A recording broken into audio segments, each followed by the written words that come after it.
Saudações, amigos, como vão? Eu espero que bem. Eu sou Denise Barus de Brandão e estou aqui no Espiritualidade, Sete Raios e a Grande Fraternidade Branca.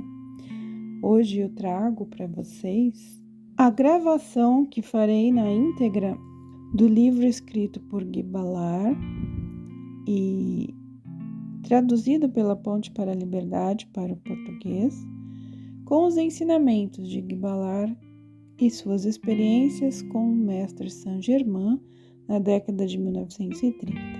Então, o livro se chama Eu Sou a Presença Mágica, Ensinamentos do Mestre Saint-Germain.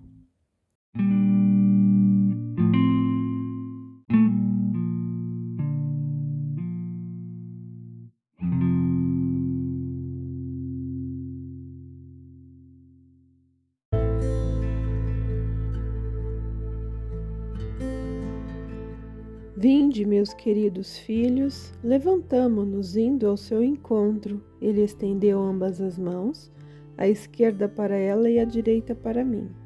Meu irmão da América, continuou, eu vos abençoo extraordinariamente.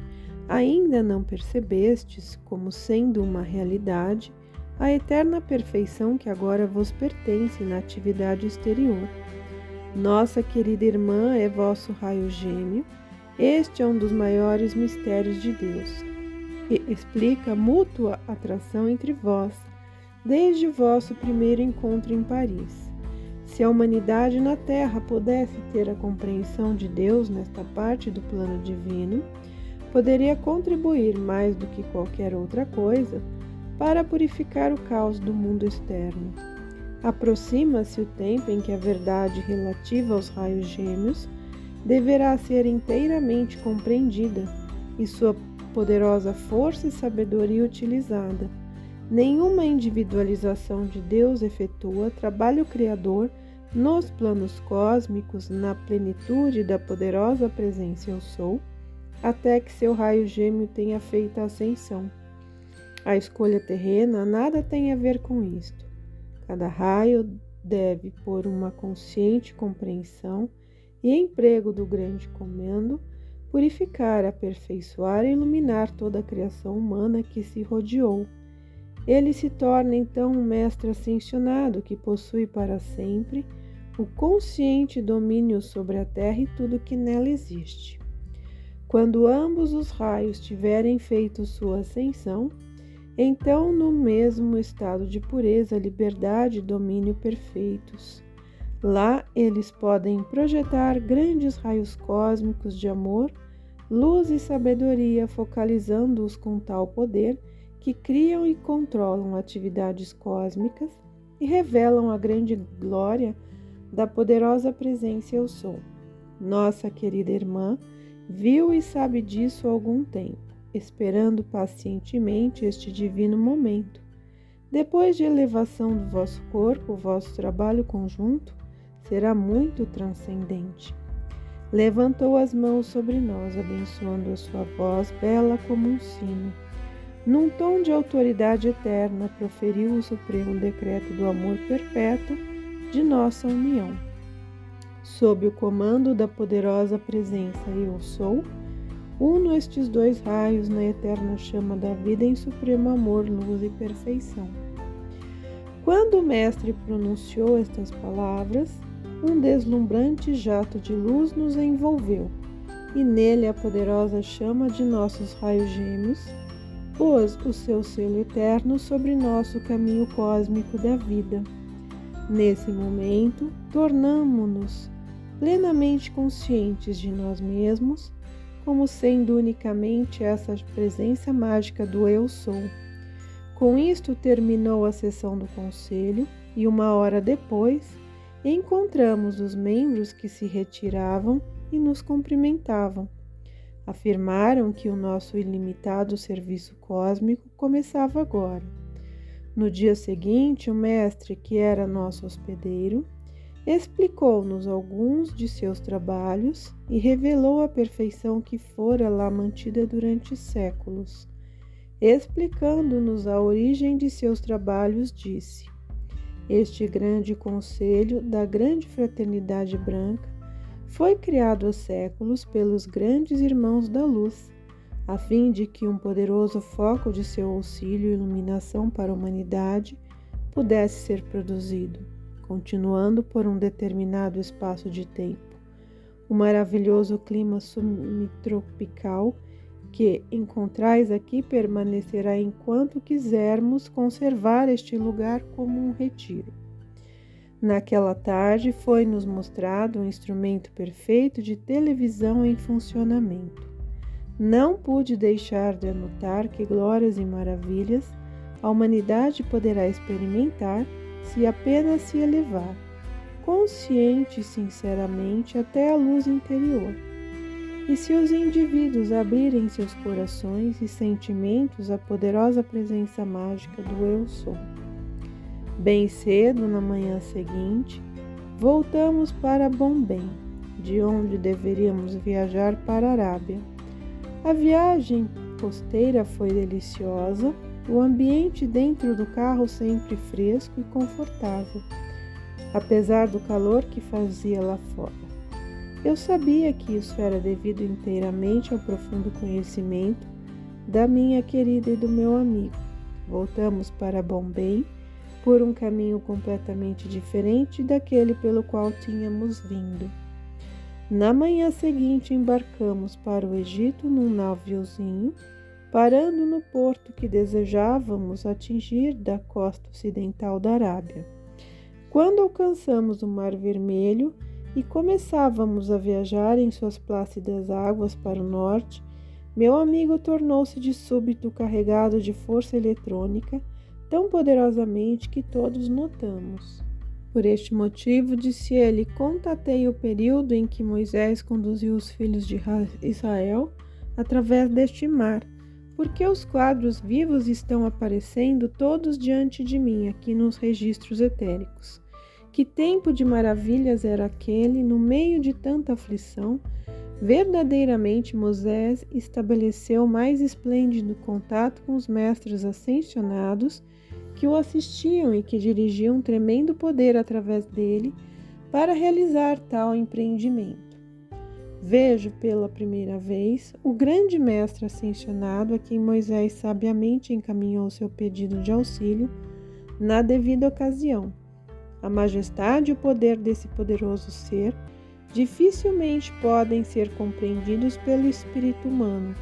Tão maravilhosamente transcende as experiências ordinárias da humanidade.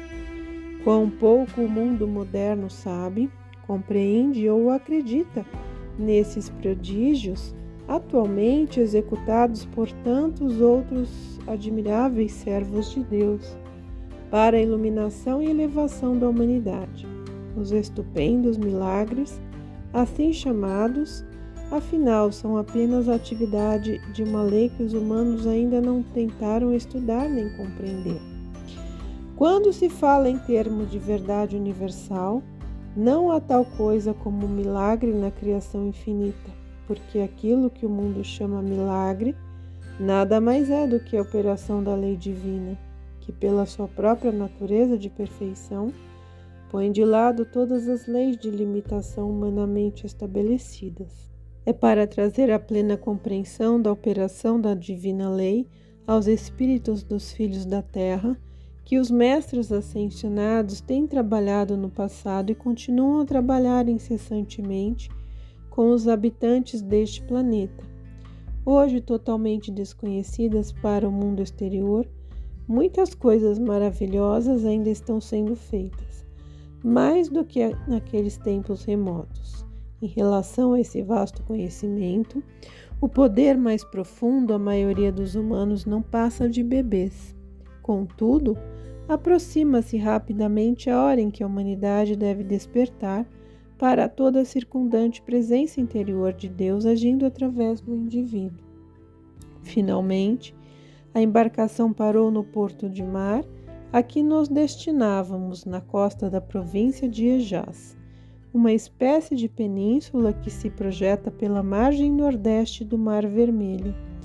Desembarcamos nesse original lugar e, de novo, o sinal secreto foi-nos dado por um árabe alto e esguio em trajes de um branco imaculado, que se encontrava junto a um grande e possante automóvel, abrindo a porta para nós entrarmos.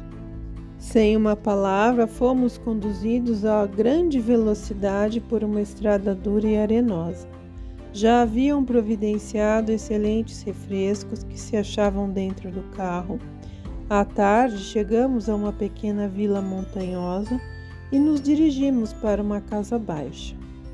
Branca como a neve, nosso silencioso guia árabe abriu a porta e fez-nos sinal para que entrássemos.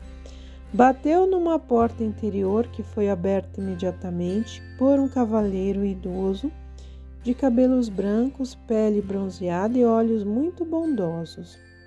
Irmã e irmãos, já vos esperávamos, disse ele, cumprimentando-nos. Refrescai-vos, porquanto o jantar será servido assim que estiverdes prontos. Ao anoitecer, chegará um irmão e vos levará ao vosso destino. Confio em que a fraternidade não há de faltar em sua assistência ao nosso país. Eu estava a ponto de falar quando minha querida agarrou meu braço firmemente. Compreendi seu sinal e calei-me. A luz de Deus nunca falha, respondeu meu amigo ao nosso hospedeiro, com uma voz que fez tremer o próprio ar.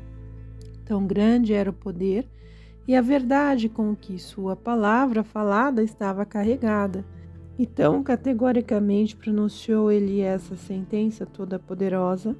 O efeito foi como que mágico. O velho caiu sobre os joelhos e curvou a cabeça até o chão diante do meu amigo. Às 9 horas, um belo jovem vestido um nativo traje branco dos árabes, sobre o qual foi colocado um longo manto azul índigo, apareceu na porta. Amigos do oeste, vinde, o caminho está aberto. Seguimos-lo imediatamente, sem uma palavra. Percorremos uma curta distância e encontramos camelos que nos esperavam. Montamos silenciosamente e partimos a grande velocidade em direção a uma alta montanha. Mais tarde eu soube que esses eram os famosos camelos de corrida, e aquele em que minha querida montava era branco como a neve. Cavalgamos em silêncio cerca de 2 horas e chegamos a uma cabana feita de pesadas pedras, construída no sopé da montanha. Ao saltarmos, um homem apareceu na escuridão para tomar conta dos camelos. Nosso guia entrou na cabana e acenou para que o seguíssemos. Chegando ao lado oposto da sala, ele levantou as mãos e aplicou-as de encontro à parede. Imediatamente elas se tornaram deslumbrantes de luz. Tão grande era o poder que ele dirigia. Brilhavam como se fossem lâmpadas elétricas, com a diferença de que eram muito mais brancas. Pressionou uma certa secção da parede e esta girou em torno de um eixo, descobrindo a entrada para um túnel de intensa luz branca. Entramos nesse túnel e a porta fechou-se atrás de nós. Seguimos o guia por algumas centenas de metros e chegamos a uma porta de metal. Ele colocou a mão sobre um certo símbolo nela existente. A porta, que pesava muitas toneladas e tinha seguramente 20 centímetros de espessura, abriu-se lentamente. Entramos num aposento longo e estreito, cujas paredes, teto e chão eram todos feitos de aço inoxidável. Em poucos momentos, uma porta se abriu na parede onde um instante antes ninguém poderia tê-lo visto. Um homem entrou, fazendo-nos sinal para o seguir. Com o nosso guia ainda mostrando o caminho, continuamos até alguma distância e por fim chegamos a uma outra sólida parede.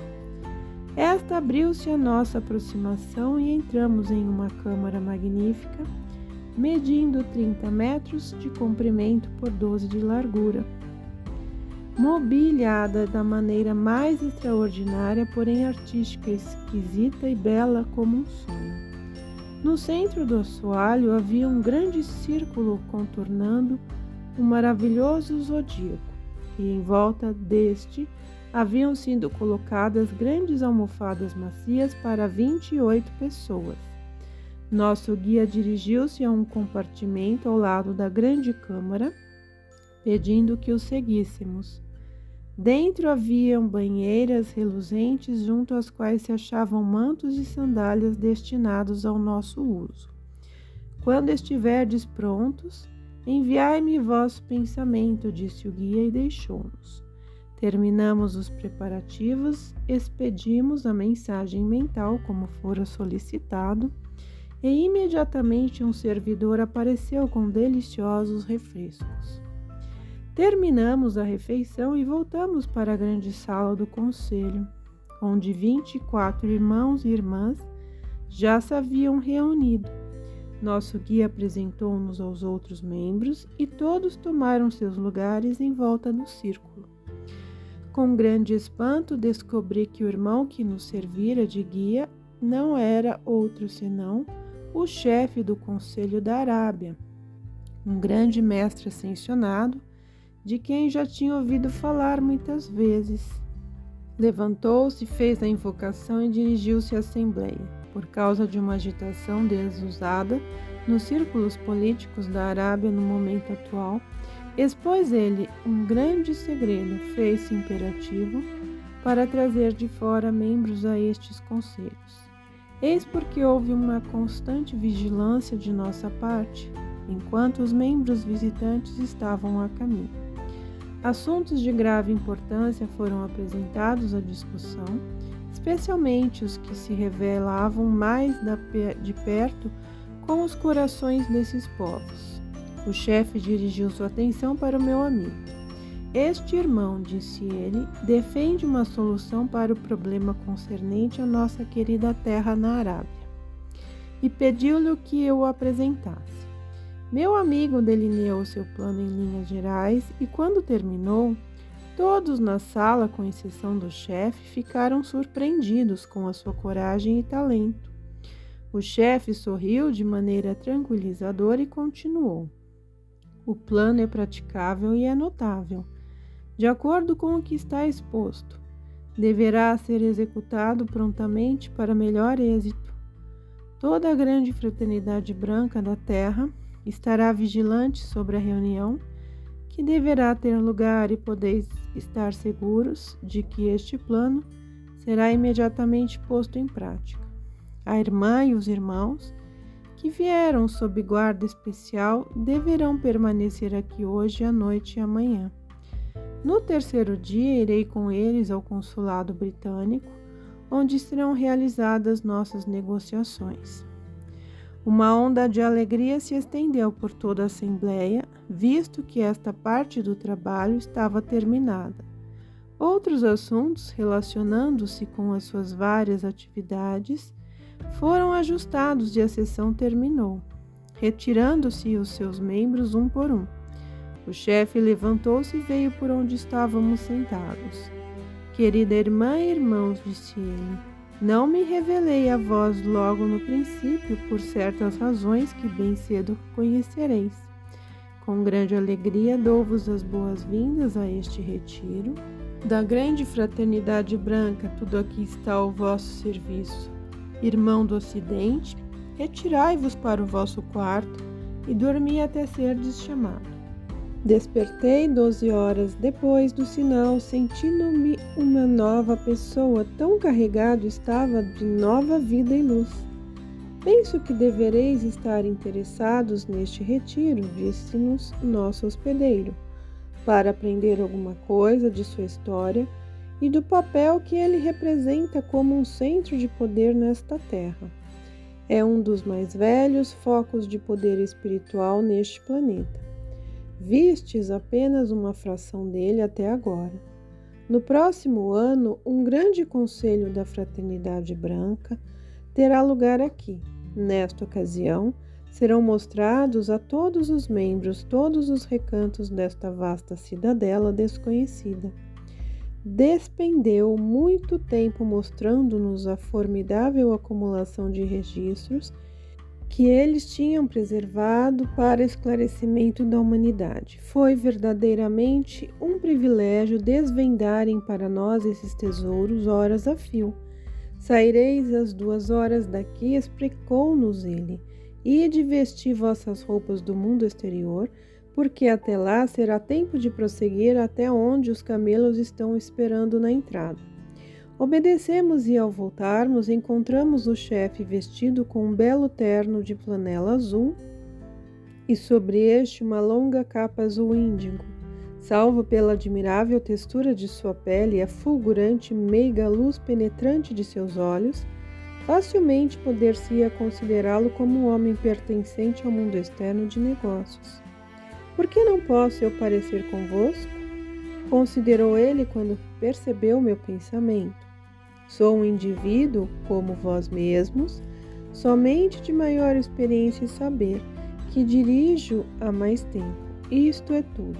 Sabedoria não beneficia ninguém, se não se faz uso dela, e por esse uso o indivíduo manifesta a perfeição, de modo que pode viver acima de qualquer limitação.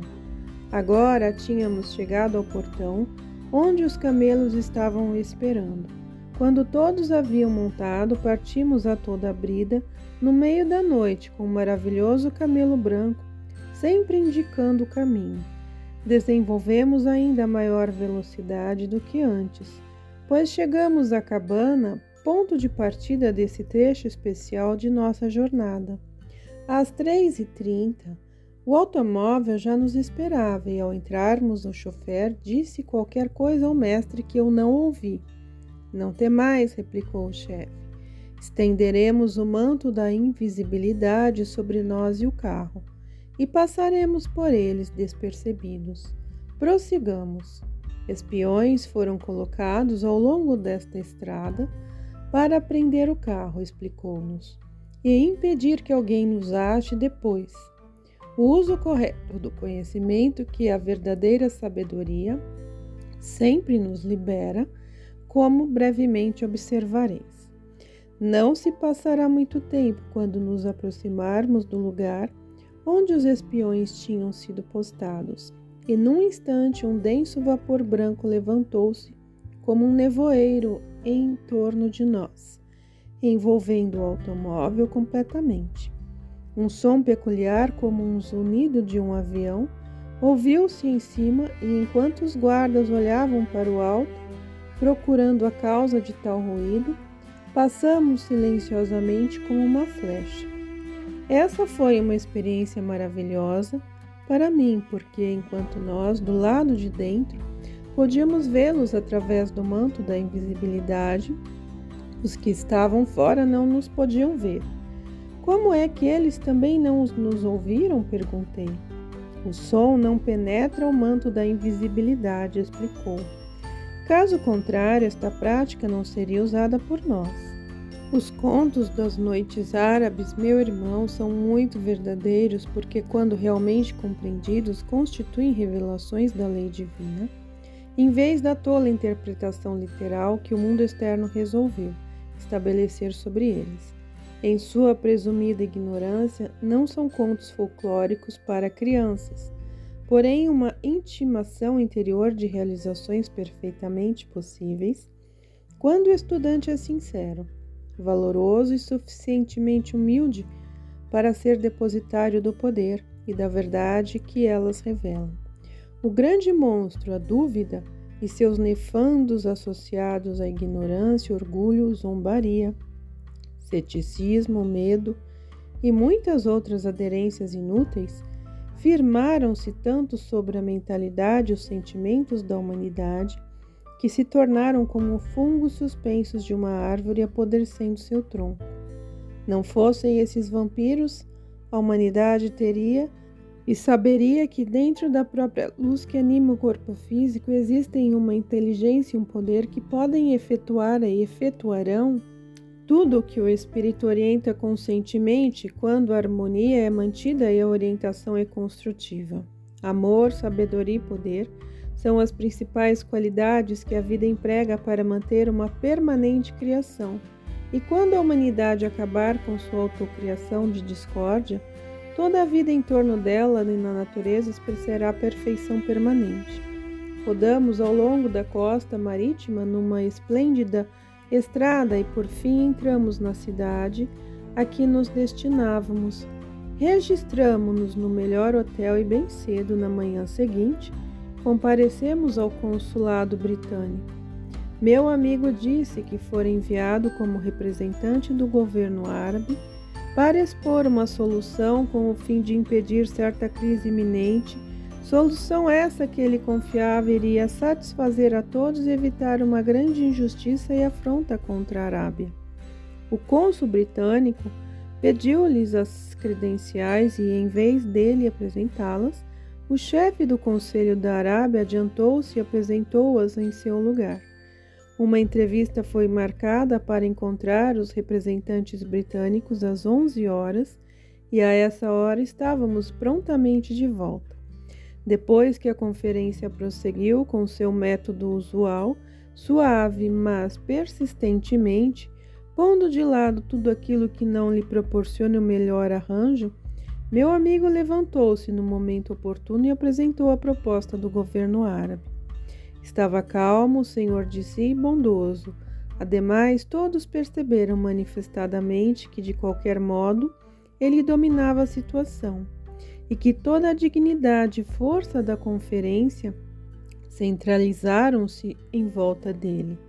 Seus opositores já não se sentiam muito à vontade. Ele era bastante perspicaz e honesto diante dos próprios métodos costumeiros de empregar argumentos diplomáticos, de maneira que não puderam apresentar suas ideias sob aspecto favorável em face de seu franco escrutínio e bondade evidente. Lançaram por algum tempo uma variedade da estratagema, quando subitamente fiquei ciente de que toda a conferência estava rodeada por um grande círculo de luz deslumbrante, tão brilhante que a mim parecia todos estarem vendo. Então compreendi que um gigantesco foco de poder tinha sido dirigido para dentro daquela sala pela grande fraternidade branca.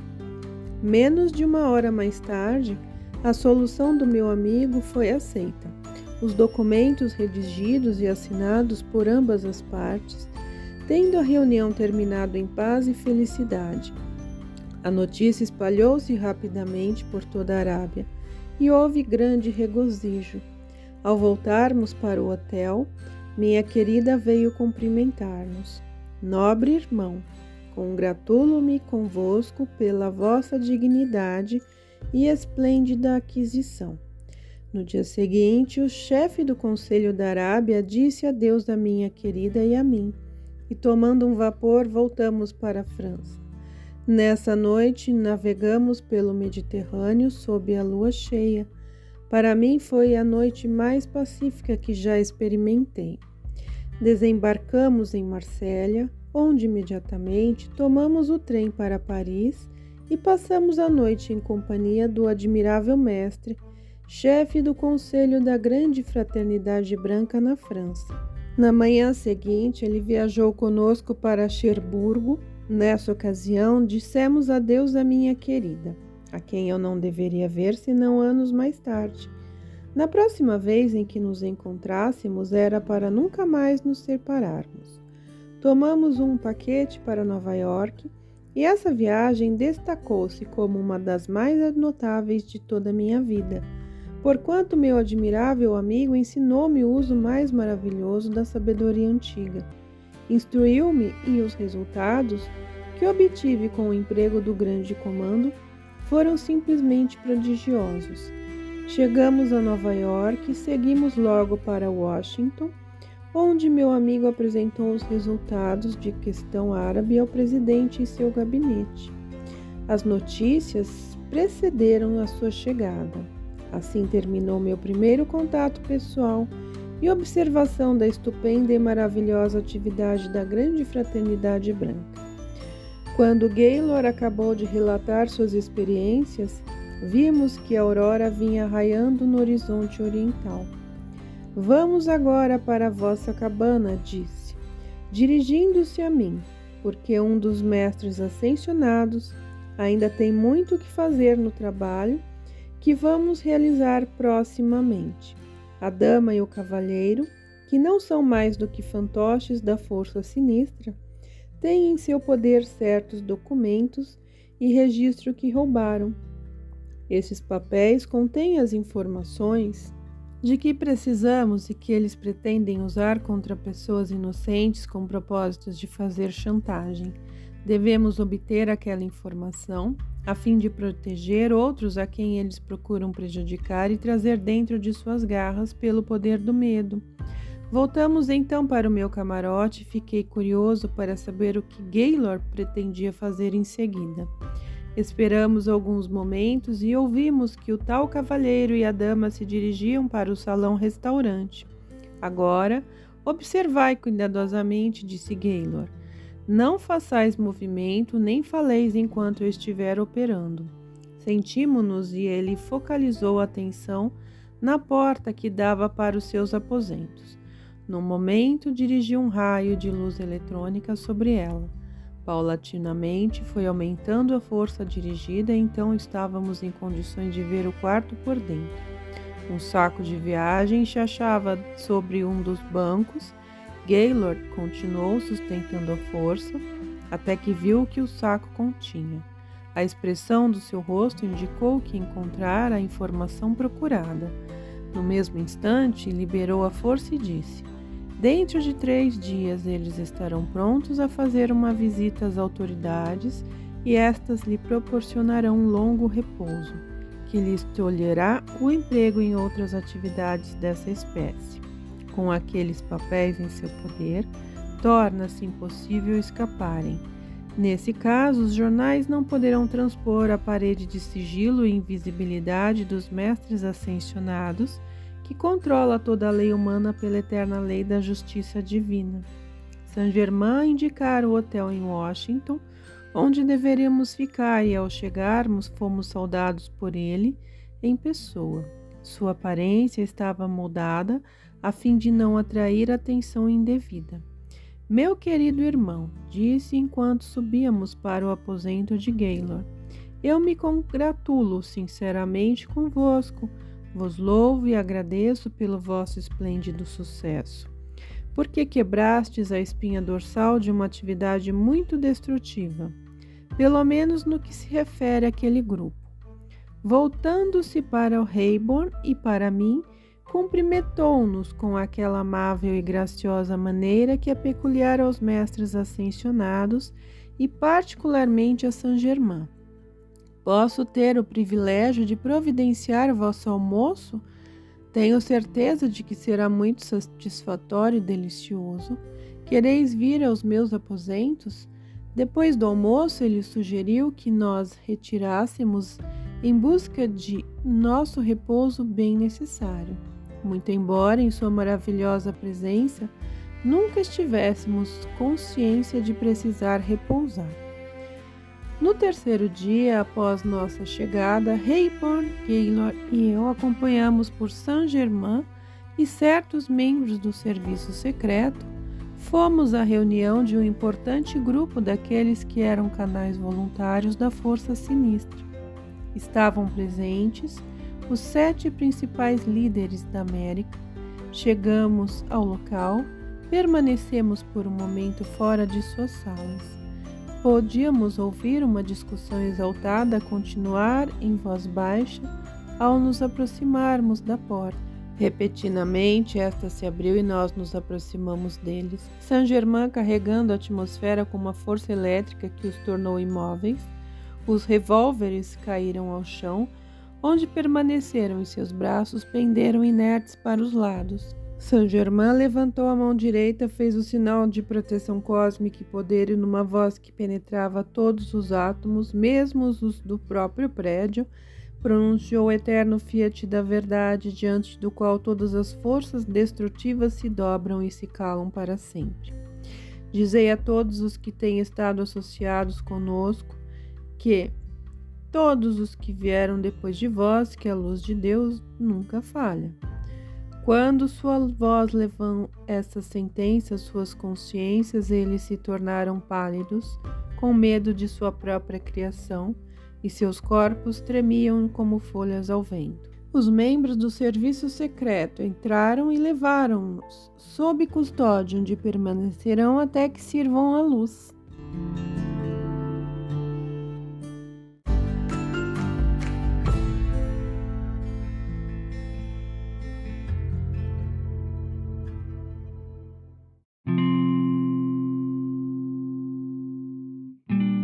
Bem, meus amigos, eu espero que tenham gostado. Fiquem na paz e que a luz divina os abençoe sempre.